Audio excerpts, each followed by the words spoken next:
Welcome back to the second part of my fourth video blog.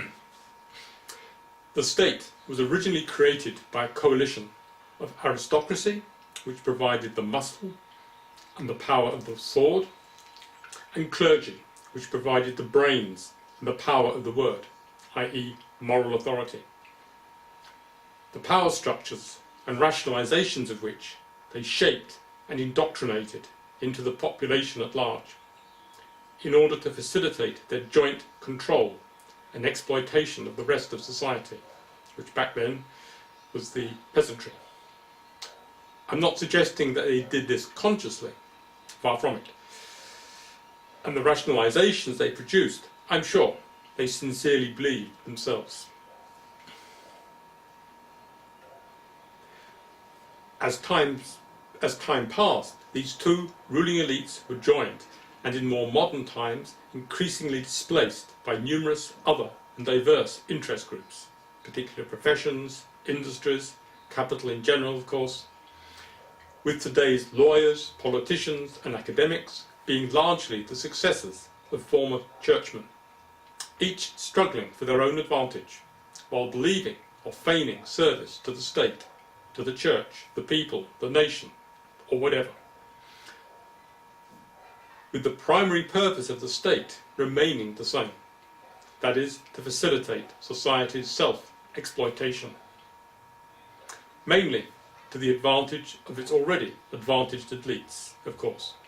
Although, with the rise of democracy and universal suffrage, everyone has become a client of the state and of its political elite.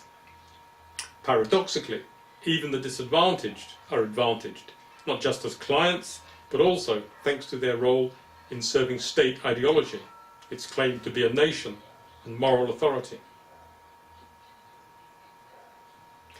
So long as under the tight control of a relatively small elite, society's self-exploitation was relatively sustainable, notwithstanding its injustice and inhumanity.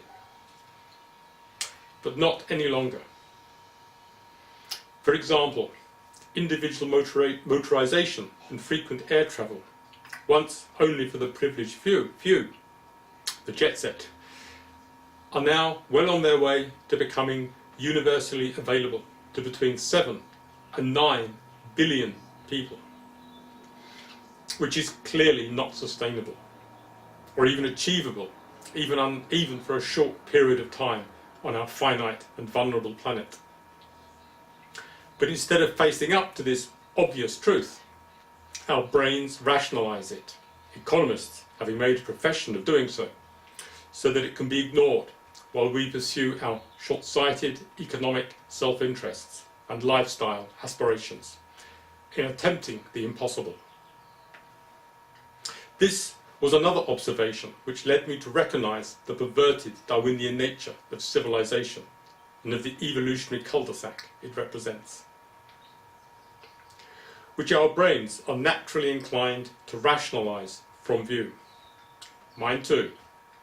So it was quite a struggle, but one I was helped in by my own relative lack of social and professional success and status, which otherwise would probably have blinded me completely, as it does others, even such eminent evolutionary biologists as Richard Dawkins and Desmond Morris, both of whom I much admire, and whose professional expertise would surely otherwise have led them long ago to recognize what I have.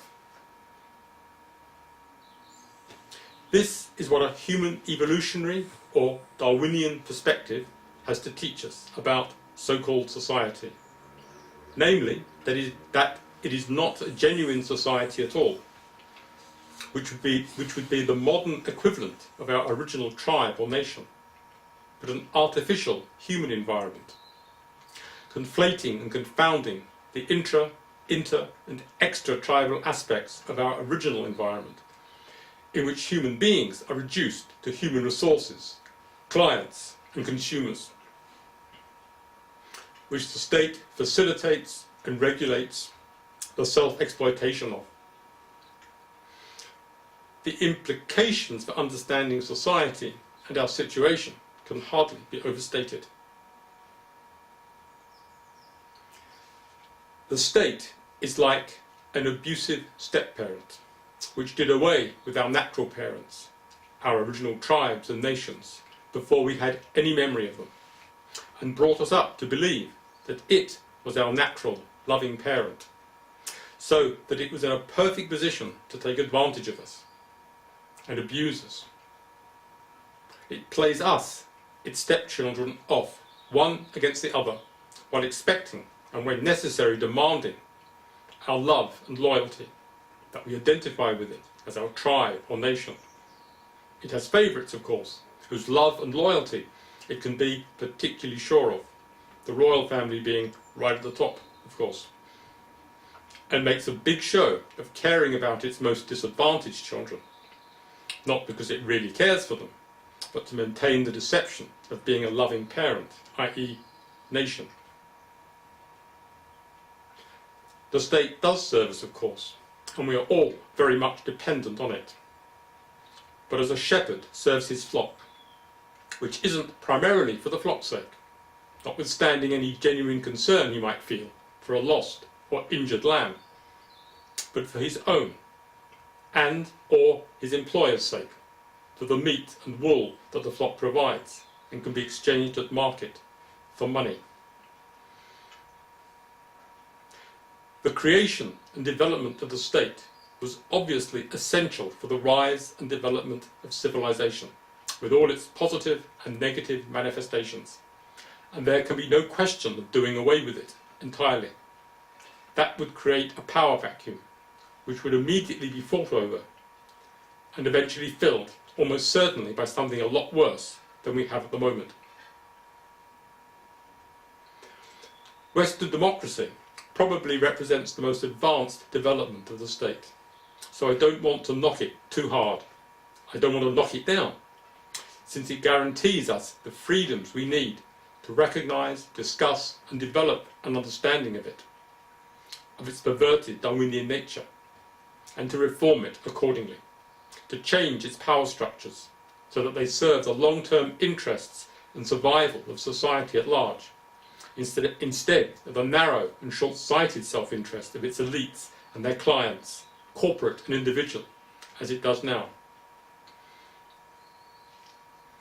The way to go about doing this is for us first to recognise and develop an understanding of the true, perverted Darwinian nature of the state, of civilization and of our situation within it, and then to organise ourselves, instead of leaving it to the state and capital to do for us, but peacefully, legally and grassroots democratically. This revolution will not and cannot be violent. Organise ourselves into modern equivalents of our original tribes and nations. We'll have to learn that somehow.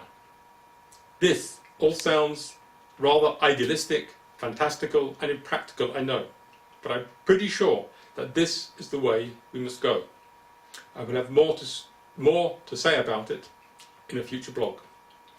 Thank you for listening.